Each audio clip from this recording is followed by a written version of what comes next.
Hi guys, good afternoon.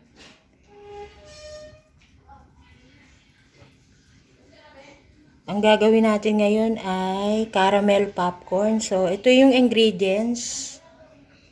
Iodized salt, sea salt, ordinary iodized, pwede na. White sugar, 1/4. Popcorn kernels, butter, pwedeng dairy cream o kung anong gusto nyong brand at saka olive oil. Okay?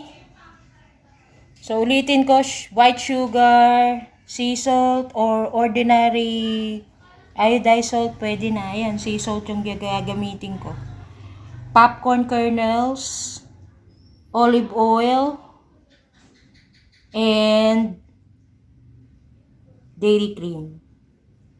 Dairy cream classic yung gagamitin ko, guys. Ayan. So, magluto na tayo.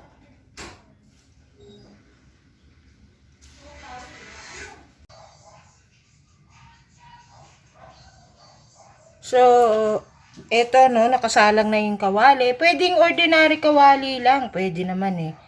Kahit hindi siya non-stick pan, magagawa nyo pa rin yan. So, yung sauce mamaya, sa non-stick pan ko gagamitin, gagawain. Doon ko na rin hahaluin yung caramel. So, magluluto muna tayo ng popcorn. So, ito yung butter. Ayan. Mga 2 tablespoon. So, bakit siya may olive oil? Kasi, para hindi siya masunog. So, lalagyan ko lang siya ng konting-konti lang na olive oil. Ayan. Ayan. Para hindi lang siya masunog. So, ayan. Antayin nyo lang siyang medyo matunaw, no? Kalat yung ganyan. And then, ihulog nyo ngayon yung popcorn. Konti-konti lang muna kasi yung iba naman sa amin hindi mahilig sa popcorn. So, konti lang. So, ihulog natin yan, no? Dalawa. Tatlo. O, gawin na natin 3 kalahati.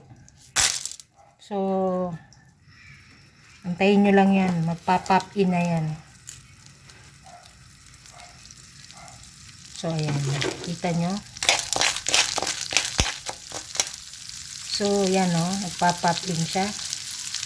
Mamaya ako natatakpan ha. Pag may pumutok, saka ako tatakipan.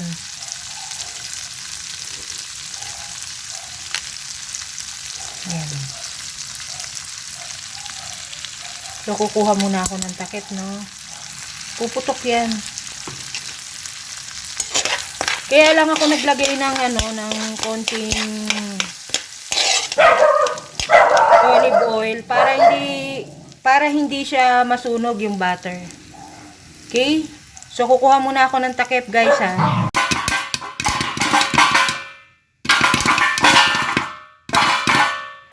So ayan, guys, no? Tinakpan ko na siya kasi pumuputok na siya eh. Pumuputok na.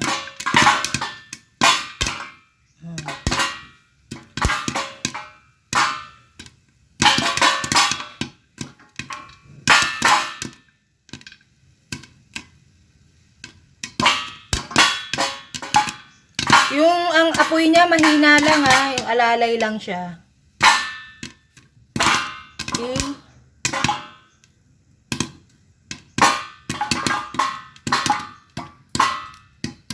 Naririnig nyo? Pumuputok.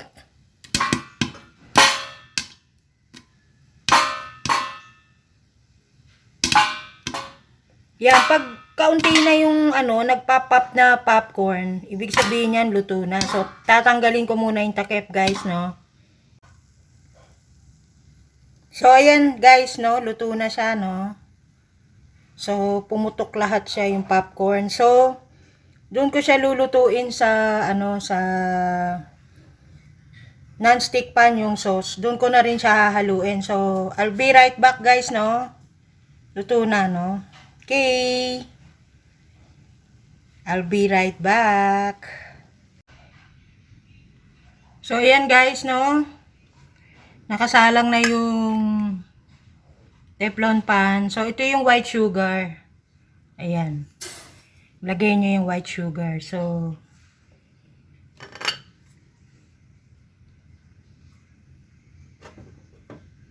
hayaan nyo lang siyang ma-dissolve, no? I-ano nyo lang yan. Okay. Layo ng spatula ko. Teka lang muna guys, kukuha ko ng wait lang. So, ayan. So, ikalat nyo lang siya, ganyan. Ganyan nyo lang siya. Tustahin nyo lang muna siya, no? 1 minuto. Kita nyo?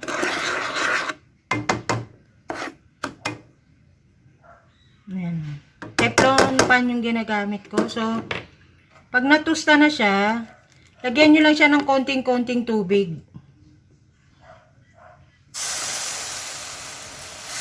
Ano? So, antayin nyo siyang ma-brown.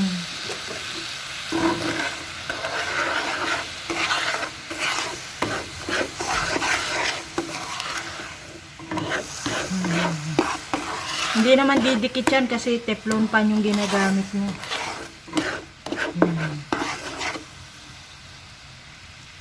So, antayin nyo lang siyang ma-brown, no?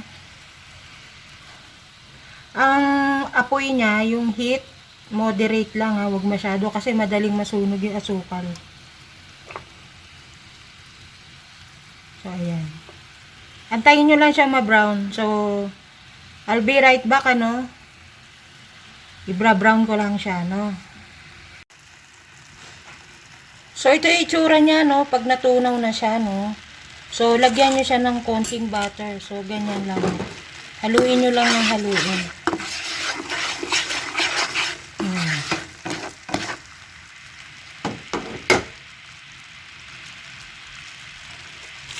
Lagyan nyo siya ng konting butter.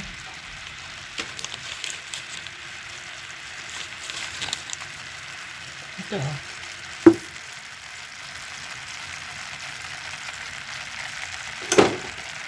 Tapos, lagyan nyo siya ng konting asin. Konti lang.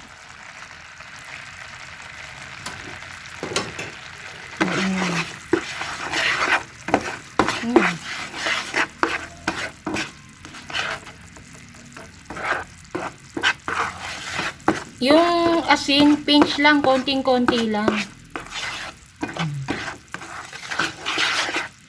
So, ire-ready ko na yung popcorn,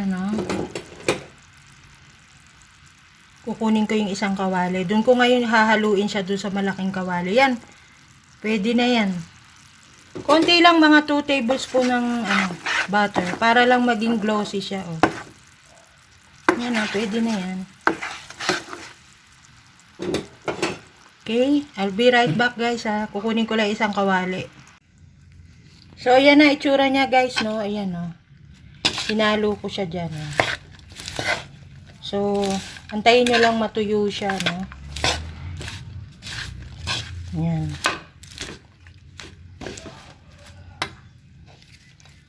Ayan, hinalo ko na. Yung kaninang nasa teflon pan, ibinuhos ko dito yung asukal. So, ayan na yan. Caramel popcorn na yan. Ayan.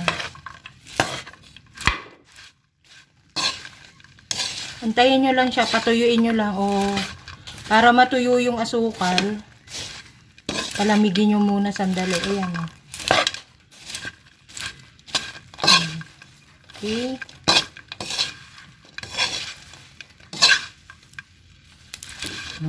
Ayan yung asukal. Di ba?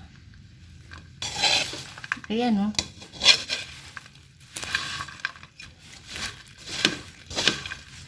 Ayan. Haluin nyo lang para maghalo-halo siya.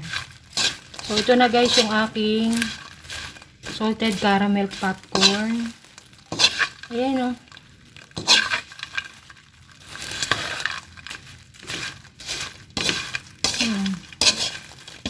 Ayan yung asukal, oh.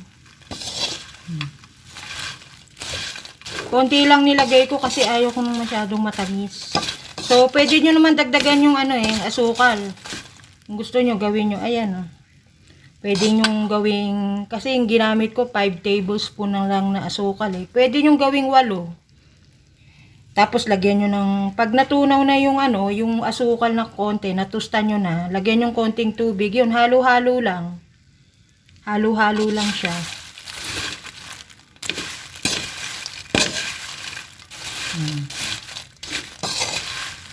Halo-halo. Tapos, pag yung natunaw na, bumubula na siya, lagyan yung konting butter, mga 3 tablespoon of butter. Tapos, konting asin.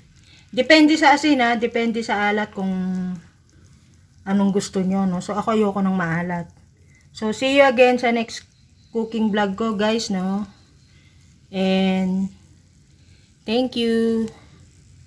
Bye, guys. Salamat sa manunod dito mamaya, ah. Okay, bye-bye.